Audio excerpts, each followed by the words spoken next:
Hi and welcome to lesson number 2 of section number 2। इस lesson में मैं आपको बेसिकली प्रोग्राम टाइप्स के हवाले से बताऊंगा। अभी हमने सेक्शन नंबर 2 के लेसन 1 में प्रोग्राम की डेफिनेशन के हवाले से जो बताया आपको, देखिए ज़्यादातर लोग जब हम बात करते हैं प्रोग्राम की तो कहते हैं सर भाई कुछ एग्जांपल्स बताएं कि प्रोग्राम की एग्जांपल्स क्या हैं। अच्छा, जैसे कि लोग अक्सर कंफ्यूज होते हैं कि जनाब प्रोग्राम में क्या होगा क्या नहीं होगा, या जैसे मैंने आपको बताया कि लोग समझते हैं कि जनाब अगर एक्स अमाउंट है तो वो प्रोग्राम है, या इतने नंबर ऑफ एयर्स का प्रोजेक्ट है तो ये प्रोग्राम है। तो ऐसा कोई सीन है नहीं। फिर जो सारा झगड़ा है बेसिकली वो है रिलेटेड के वर्ड पे।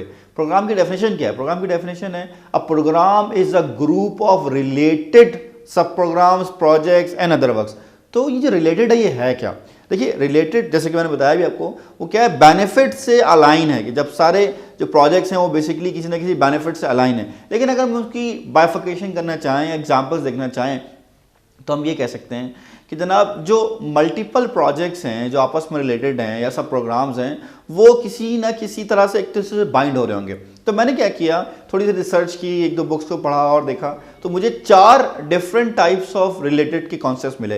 पहली टाइप ये है कि collection of multiple related projects of same nature.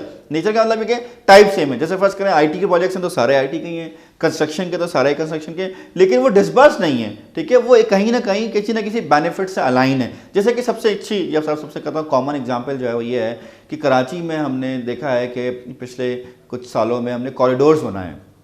मुझे एग्जैक्टली याद नहीं, लेकिन अगर मैं रिकॉल करूं तो मैं एक दफ़ा न्यूज़पेपर पढ़ा था, उसमें लिखा हुआ था कि कोई 5 जो हमने कॉरिडोर्स बनाए हैं 7.2 बिलियन रुपीस के।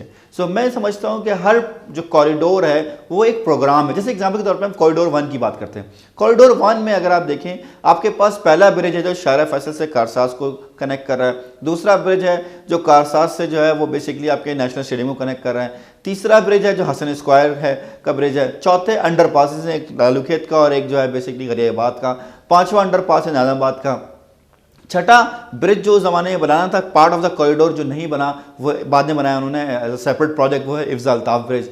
फिर उसके बाद हमारे पास जाके एक शेरशाह का जो है वो ब्रिज है जो गिर गया था, लेकिन खैर अब वो दोबारा उन्होंने उसको बना दिया है। तो आप मल्टीपल ब्रिजेस या मल्टीपल अंडर पासिस नहीं बना रहे। एवरी ब्रिज और every underpass is a project. हर एक ने अपना डिलीवर दे दिया कि जनाब वो एक एरिया जो है आपको कवर कर दिया, आप यहाँ से वहाँ मूव हो सकते हैं। लेकिन जो ओवरऑल आपका मसला है वो ये नहीं है कि जी मुझे ब्रिजेस अंडर पासेस बनाने हैं, मसला ये है कि मुझे सिग्नल फ्री कॉरिडोर चाहिए। तो बेनिफिट क्या है? बेनिफिट है signal free corridor, number 1। Number 2, यहाँ पर जब हम रिलेटेड की बात करते हैं तो एक बड़ा ही क्रिटिकल कॉन्सेप्ट है जो समझाना ज़रूरी है। देखें ये जो डायग्राम आपको नज़र आ रही है, इससे मैंने क्या किया है कि आपके सबसे टॉप पे प्रोग्राम है और प्रोग्राम के डिवीजन है, जैसे कि सब प्रोग्राम है, प्रोजेक्ट्स है, और आप देख रहे हैं प्रोजेक्ट को मैंने फर्दर डिकम्पोज किया है सब प्रोजेक्ट्स में। लेकिन यहाँ बीच में येलो जो आपको मैंने एक हाईलाइटेड किया है वो क्या है? ऑपरेशंस। ये कोई सेपरेट ऑपरेशंस नहीं है, ये क्या है? ये इस प्रोग्राम के ऑपरेशंस हैं। जनरली मैं समझता हूँ कि प्रोग्राम क्या है? Programme management is like in organisation management. ये प्रोग्राम क्या है? Programme is like managing an organisation within an organisation. तो प्रोग्राम की जितनी मैनेजमेंट हो रही है, जैसे कि इसकी आपने HR मैनेजमेंट करनी है, या आपने एडमिनिस्ट्रेशन मैनेजमेंट करनी है, या आपने सिक्योरिटी मैनेजमेंट करनी है, या आपने IT मैनेजमेंट करनी है, कोई भी आपने काम परफॉर्म करना है, अगर आप उसको रिस्पेक्टिव डिपार्टमेंट के पास लेके जाएंगे और फिर रिस्पेक्टिव डिपार्टमेंट करेगा तो it will take some time. ज़ाहिर है उनके अपने प्रोसीजर्स है। फर्स्ट करें आपको प्रोक्योरमेंट करनी है, प्रोक्योरमेंट वाला अपने पॉइंट ऑफ व्यू से करा होगा। तो हम करते क्या है, हम प्रोग्राम के सिनेरियो में एक PMO सेटअप करते हैं जो उस पूरे प्रोग्राम के इंफ्रास्ट्रक्चर को मैनेज करता है। जैसे एग्जांपल के तौर पर कॉरिडोर 1 है, आपको याद होगा 2006 में, आई थिंक 2007 में जब ये बन रहा था, उस ज़माने में काफ़ी अरसे के बाद बारिशें हुई थी, और जो हमारे ओवरऑल उस वक्त कराची के एडमिनिस्ट्रेटर थे मुस्तफ़ा कमाल भाई, उन्होंने क्या किया, तो उन्होंने सारे के सारे ब्रिजेस एक साथ खोद दिए थे। और मुझे याद है उस दिन जब बारिश हुई बहुत ठीक ठाक, तो लोग 6 घंटे तक हसन स्क्वायर के पास और बेसिकली नेशनल स्टेडियम के पास फंसे रहे। तो लोगों ने बड़ी बातें की मिलकर। उसी दिन के बाद से मेरे ख्याल लगता है मुस्तफ़ा कमाल का नाम बेचारे का जो है वो मुस्तफ़ा कोदाल रख दिया गया कि भाई आपने पूरा शहर एक साथ खोद दिया। लेकिन प्रॉब्लम ये नहीं थी कि आपने शहर एक साथ खोद दिया, प्रॉब्लम ये नहीं थी कि बारिश हो रही थी, प्रॉब्लम ये थी कि आपका ये था प्रोग्राम और आपने चलाने की कोशिश की उसको एज अ प्रोजेक्ट। जैसे एग्जांपल के तौर पे मैं कहूँ कि जनाब आपके पास रक्षा का लाइसेंस है, आप ट्रक चलाना शुरू करते हैं, तो हुआ क्या कि हम प्रोग्राम में क्या करते हैं कि जो उसके रिलेटेड ऑपरेशंस हैं, जैसे कि उस वक्त हमें पता है कि ट्रैफिक मैनेजमेंट जो है वो बेसिकली प्रोजेक्ट का हिस्सा नहीं है, लेकिन बगैर ट्रैफिक को मैनेज किए आप ये पूरा कॉरिडोर बना नहीं सकते। तो आपने करना क्या चाहिए था, जो माइंडसेट रखना था आपने वो प्रोजेक्ट का नहीं था, जो माइंडसेट था वो प्रोग्राम का था। आप करते ये कि 10, 20, 15 जो भी आपके रिक्वायर्ड थे, आपको ट्रैफिक कांस्टेबल्स चाहिए थे, वो आप इंगेज कर लेते और वो ट्रैफिक कांस्टेबल उस एक टाइम पीरियड तक 6 महीने 1 साल तक जब तक कॉरिडोर 1 बन रहा है, वो बेसिकली अपने रिस्पेक्टिव ड्यूटी मैनेजर को रिपोर्ट नहीं करते, बल्कि वो उस प्रोजेक्ट जो पूरा कॉरिडोर का प्रोजेक्ट है उसके प्रोजेक्ट मैनेजर को रिपोर्ट कर रहे होते हैं। तो क्या होता है कि आपके पास 6 घंटे कम से कम 2 घंटे में जो है वो जो है कम हो जाता है। क्योंकि हमारे यहाँ तो एक ट्रेडिशन है कि जैसे ही बारिश होती है, कोई मसला होता है, सबसे पहले पुलिस वाले भाग जाते हैं, सबसे पहले जो हमारे जो लोग उसको मैनेज करने वाले वो भाग जाते हैं।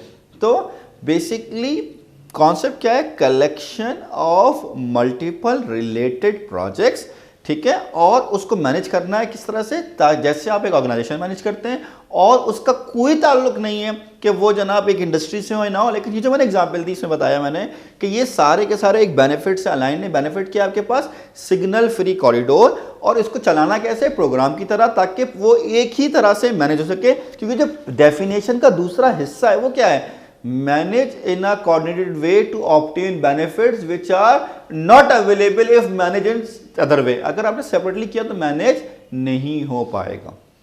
इसी तरह अगर हम अपनी दूसरी एग्जांपल देखें, जैसे कि इस वक्त आप ये एग्जांपल देख रहे हैं, ये मैंने बेसिकली अपने one of my favourite client Pakistan Suzuki motor उससे इंस्पायर होकर बनाया है। तो इनके पास भी एक प्रोग्राम है, जैसे कहते हैं कि जनाब कराची के हालात ख़राब रहते हैं, हमारी सारी प्रोडक्शन लाउंज जो है कराची में है, तो हम एक काम करते हैं, हम एक अपने वो व्हीकल्स जो ज़्यादातर नॉर्थ में सेल ज़्यादा होती है उनकी, एक काम करते हैं हम एक प्रोडक्शन लाइन वहाँ बना लेते हैं। अगर कभी कोई मसला हुआ तो हमारी प्रोडक्शन को कभी भी जो है वो डिस्टर्बेंस नहीं होगी। तो हम ये कहते हैं कि हमारे पास बेसिकली क्या हुआ कि हमने वहाँ पर ये प्रोजेक्ट नहीं है कि खाली प्रोडक्शन लाइन बनानी है, प्रोडक्शन लाइन बनानी है जैसे कि आपको नज़र आ रहा है, फिर आपने डिस्ट्रीब्यूशन चैनल बनाना है जैसे कि नज़र आ रहा है, फिर आपने उसका इन्वेंट्री का पूरा सेटअप करना है जैसे कि यहाँ नज़र आ रहा है। तो बेसिकली आपने क्या किया, आपने प्रोडक्शन सेटअप किया एक प्रोजेक्ट, डिस्ट्रीब्यूशन चैनल सेटअप किया दूसरा प्रोजेक्ट और दूसरी टाइप का प्रोजेक्ट, फिर आपने इन्वेंट्री सेटअप किया तीसरे टाइप का प्रोजेक्ट, फिर आपने फर्स्ट करें चौथे रिसोर्स हायर की। तो 4 प्रोजेक्ट्स हैं, चारों की नेचर डिफरेंट है। जैसे कि हमने पहले केस में देखा था, हमारे पास मल्टीपल ब्रिजेस और अंडरपासेस थे, सबकी नेचर सेम थी, सबकी नेचर क्या थी, कंस्ट्रक्शन की। लेकिन इस केस में सबकी नेचर क्या है, डिफरेंट है। लेकिन मैं कहता हूं कि नेचर से कॉन्सेप्ट नहीं है, कॉन्सेप्ट क्या, रिलेटेड से। ये चारों के चारों रिलेटेड हैं टूवर्ड्स द बेनिफिट के जी हमें ऑर्गेनाइजेशन ने एक बेनिफिट सेट किया है कि अल्टरनेटिव फैसिलिटी चाहिए। तो हमने कहा कि प्रोग्राम के केस में collection of multiple related projects same nature भी हो सकते हैं, collection of multiple related projects different nature भी हो सकते हैं, जो मैंने आपको समझाया। तीसरी जो हमारे पास टाइम है वो ये है, टाइप है वो ये है कि हमारे पास सीरीज ऑफ प्रोजेक्ट हैं। फर्स्ट करें कंपनी कहती है कि सर हमारी 200 लोग हैं, इनको आप प्रोजेक्ट मैनेजमेंट की ट्रेनिंग कराएं ताकि ये लोग हमारे जो फ्यूचर प्रोजेक्ट्स आ रहे हैं या कंपनी के मल्टीपल प्रोजेक्ट होते हैं, या गवर्नमेंट एक कहती है कि जी हमारे 10-20 डिपार्टमेंट्स को जो है आप वो प्रोजेक्ट मैनेजमेंट में ट्रेन करें। तो every training is a separate project. लेकिन मैं अगर उसको प्रोजेक्ट की तरह चलाऊंगा तो कभी कोई अवेलेबल नहीं होगा, कभी किसी की एंगेजमेंट का इशू होगा और मसले मसाइल। तो मैंने इसको प्रोजेक्ट की तरह चलाना नहीं है, मैंने इसको किस तरह चलाना है, प्रोग्राम की तरह चलाना है। चौथी और इम्पॉर्टेंट टाइप ये है कि प्रोजेक्ट तो एक ही है, लेकिन उसको हमने प्रोजेक्ट की तरह नहीं चलाना, उसको हमने कैसे चलाना है, प्रोग्राम की तरह चलाना। जैसे एग्जांपल के तौर पे सबसे फेमस एग्जांपल, मेरी favourite example basically Delhi metro, 22 साल का प्रोजेक्ट है, अभी इसका थर्ड फेज चल रहा है राइट नाउ, और इस पर तकरीबन जो है वो $6 बिलियन का सिर्फ थर्ड फेज है। दूसरी एग्जांपल आप लोग देखें, चाइना में सबसे बड़ा डैम बनाया गुगनहाओ डैम, ठीक है। फिर आप देखें जनाब यहाँ पर नासा शटल प्रोग्राम। ये सारी एग्जाम्पल्स जो हैं, ये तीनों एग्जाम्पल्स जो मैंने आपकी दी, ये वन प्रोजेक्ट है जिसको हम टर्मिनोलॉजी में मेगा प्रोजेक्ट भी कहते हैं, लेकिन हम मेगा प्रोजेक्ट को एज आ प्रोग्राम चला रहे हैं। तो उसको हमने डिवाइड कर दिया मल्टीपल सब प्रोग्राम में, प्रोजेक्ट्स में।